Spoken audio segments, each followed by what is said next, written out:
ti bàjẹ́ pátápátá pátápátá láti jọba ológun títí tó fi dálágbádá dálágbádá.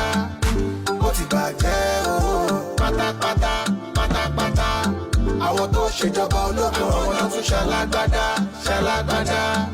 Wọ́n fìyà jẹ tọmọdé tarúgbó, wọ́n forí gbogbo wa pátá rúgbó.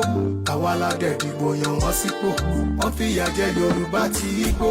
Boko Haram payọ, X-Men payọ, bandit kidnapping ìyà dẹ̀ ń jẹyàn. Wọ́n tún ti bọ́dà pa ebi dẹ̀ tún payàn. Àwọn agitators náà wá kiri bí ọ̀daràn. Wọ́n mú Nnamdi Kanu fún ti Biafra, wọ́n tún kágbòho mọ́lé ọ̀pọ̀ ẹ̀mí ló sọ̀rọ̀. Bàtà gbójúlé tó ń pa citizen, Lekki massacre àwọn tí ó kú ń bẹ ní prison.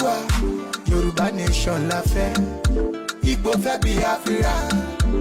Majority carry the vote, ẹ jẹ́ ká separate ká lè rí àlàáfíà. Bíwájú ò bá ṣe lọ, ẹ̀yin máa ṣe padà sí. Fọ́rọ̀ Naija ṣe ń lọ, ó ti bàjẹ́ débi pé kò dẹ̀ ṣe dọ́gbọ́n sí. Bíwájú ò bá ṣe lọ, ẹ̀yin máa ṣe padà sí. Fọ́rọ̀ Naija ṣe ń lọ, ó ti bàjẹ́ débi pé kò dẹ̀ ṣe dọ́gbọ́n sí. Ó ti bàjẹ́ pátápátá pátápátá láti jọba ológun títí tó fi dálágbádá dálágbádá.